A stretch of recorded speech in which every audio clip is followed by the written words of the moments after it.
Assalamualaikum warahmatullahi ta'ala wabarakatuh.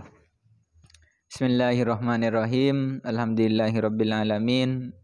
Wassalatu wassalamu ala asrofil anbiya'il mursalin wa ala alihi washabihi ajmain. Alhamdulillah pada siang kali ini kita bisa berjumpa kembali dalam rangka seputar pembahasan mengenai hal-hal yang terjadi pada orang yang berpuasa.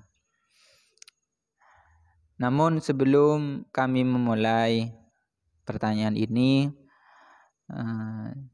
kami mengharap pada teman-teman, sahabat-sahabat yang jumpa dengan video ini, kami mengharap dukungannya dan doanya semoga saja kita menjalani hal ini diberi keistiqomahan oleh Allah. Dan teman-teman, kami sekarang sudah berjumpa dengan Ustadz Rahmadi. Alhamdulillah beliau nanti akan menjawab permasalahan-permasalahan yang akan kami suguhkan. Semoga saja beliau diberi kesehatan oleh Allah, diberi keberkahan oleh Allah, dan diberi kemudahan segala urusannya. Kami akan menanyakan masalah ludah. Sering terjadi pada soimin ya, pada kawan-kawan yang menjalani puasa. Kadangkala sedikit banyak ludah, kadangkala tertelan dengan secara sengaja atau tidak sengaja. Kami sulit untuk menghukumi atau mengatasi hal ini. Kayak gitu. Bagaimana solusinya? Apakah hal tersebut bisa membatalkan atau tidak? Atau meski tidak membatalkan, mungkin ada hal-hal yang makruh. Kalau sampai kayak gini mungkin berhukum makruh. Kalau sampai kayak gini mungkin berhukum gimana? Nanti gimana penjelasan beliau? Mungkin bisa ditanggapi dulu ya. Assalamualaikum warahmatullahi wabarakatuh. Bismillahirrahmanirrahim. Alhamdulillahirabbil alamin. Wa bihi nasta'inu ala umurid dunya waddin. Wassalatu wassalamu ala asyrafil anbiya'i wal mursalin. Sayyidina Muhammadi wa ala alihi wa sahbihi ajma'in, amma ba'du. Terkait dengan masalah ludah ya, Mas Milul. Ludah apabila ditelan oleh orang yang sedang berpuasa, itu ada beberapa klasifikasi dalam masalah hal ini. Di mana ludah itu ada beberapa macam. Seperti yang disebutkan oleh Imam Al-Mawardi di dalam kitab Al-Hawil Kabir juz 3 Shahifah 418. Yang pertama yaitu ludah yang selalu ada di mulut kita. Kalau istilahnya anak-anak itu namanya enzim. Artinya selalu ada meskipun dikeluarkan, meskipun diludahkan, maka ludah itu akan datang kembali. Itu namanya enzim. Maka apabila ludah itu yang ditelan oleh orang yang berpuasa, Mas Milul, itu hukumnya tidak apa-apa. Artinya boleh tidak membatalkan terhadap puasa, karena tidak mungkin ataupun tidak bisa untuk menghindari ludah ini. Ludah yang macam pertama ini, yaitu ludah yang berupa enzim yang selalu datang. Ketika diludahkan akan datang kembali seperti itu. Terus yang kedua, ludah yang sudah dikeluarkan.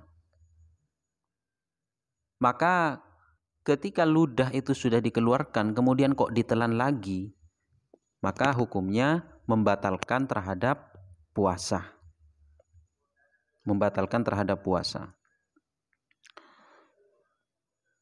Dan ini merupakan konsensus ulama Artinya ijma ulama bahwasanya apabila seseorang telah mengeluarkan ludahnya dari mulut, artinya sudah keluar dari dalam mulut, baik itu keluar ke bibir, sehingga banyak kan seseorang itu menjilat bibirnya. Itu apabila di bibirnya ada ludah, kemudian dijilat dan ditelan, itu membatalkan terhadap puasa. Apalagi sudah keluar ke bawah, misalkan ke piring, ke tangan, ke pakaian dan lain sebagainya, kemudian masih ditelan, maka itu membatalkan terhadap puasa secara ijma itu Mas Milul, secara kesepakatan ulama, ijma. Kenapa? Karena itu sama seperti orang makan. Makan nasi, makan apapun, dalam hal ini makan ludah. Terus yang ketiga, seseorang mengumpulkan ludah di dalam mulutnya sehingga ludahnya bertumpuk di dalam mulutnya. Banyak ludahnya di dalam mulutnya, kemudian ditelan. Maka ini ada dua wajah, ada dua pendapat di dalam masalah membatalkan atau tidaknya terhadap orang yang berpuasa. Yang pertama, membatalkan. Menurut pendapat yang pertama, orang yang menelan ludah yang dikumpulkan di dalam mulutnya itu bisa membatalkan terhadap puasa, karena tidak ada kesulitan untuk mengeluarkannya ataupun tidak sulit untuk menghindari hal itu. Itu yang pertama. Menurut pendapat yang kedua, itu tidak membatalkan meskipun mengumpulkan ludahnya di dalam mulutnya terus kemudian ditelan, itu tidak membatalkan. Kenapa? Karena sedikitnya itu tidak membatalkan, apalagi banyak ya. Jadi setiap sesuatu yang sedikitnya itu tidak membatalkan terhadap puasa, maka banyak pun juga tidak membatalkan terhadap puasa. Itu menurut pendapat yang kedua. Jadi ada 3 klasifikasi hukum dalam masalah ludah ini. Namun dalam masalah yang ketiga ada 2 pendapat. Ada 2 pendapat, yaitu ketika ludah itu dikumpulkan di dalam mulut, kemudian setelah banyak ada di dalam mulut kemudian ditelan, maka itu membatalkan. Ada yang membatalkan, ada 2 pendapat, ada yang membatalkan, ada yang tidak membatalkan. Namun Mas Milul, ini semua apabila tidak bercampur dengan hal-hal lain. Artinya murni ludah yang mempunyai klasifikasi hukum seperti yang tadi, apabila ludahnya itu murni, tidak bercampur dengan hal-hal lain. Beda halnya nanti kalau bercampur dengan darah yang keluar dari gigi. Beda nanti ya. Kalau misalkan nanti keluar dari dalam dirinya terus ditelan ataupun masih berada di dalam mulutnya, namun bercampur dengan hal-hal lain seperti sisa-sisa makanan ataupun hal-hal yang najis seperti yang Mas Milul katakan tadi, bercampur dengan darah gusi. Ya entah darah apa, kadang-kadang ini sering terjadi khususnya pada keluarga saya kayak gitu. Kadang-kadang itu mulutnya keluar gigi. Dari mungkin sebagian besar mulutnya dari keluar gigi. Ya maksudnya dari apanya, Man? Mulutnya keluar gigi, salah ya. Maksudnya giginya keluar darah kayak gitu. Ya ini memang harus ada leluconnya memang, biar tidak biar tidak serasa serius kayak gitu. Kalau serius banget nanti kan nggak seru juga. Kalau kayak gini kan ada lelucon. Ya maksudnya giginya keluar darah kayak gitu. Beda halnya dengan hukum yang demikian ya. Nanti lain hukum mungkin kalau giginya keluar darah lalu bercampur dengan ludah. Iya. Ya intinya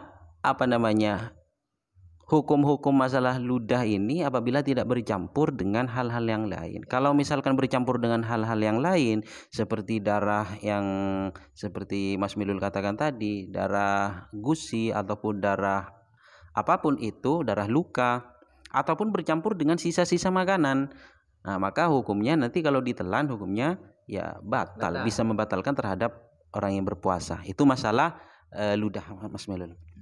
Mungkin pengambilan dari ibrah tadi dari kitab apa? Kalau dalam masalah bercampurnya ludah dengan hal lain ini bisa membatalkan terhadap puasa, itu dalam kitab Nihayatuz Zain juz 1 Shahifah 188. Ya. Dalam masalah klasifikasi hukum ludah ini ada dalam kitab Al-Hawil Kabir lil Mawardi. Mungkin itu saja. Ya. Mungkin ini saja yang kami sampaikan atau yang kami bahas pada siang hari ini. Semoga saja perjumpaan ini membawa keberkahan bagi kita semua dan para sahabat-sahabat yang nonton video ini. Akhirnya dari kami wabillahi taufiq wal hidayah wal ridha wal inayah. Wassalamualaikum warahmatullahi taala wabarakatuh. Waalaikumsalam warahmatullahi wabarakatuh.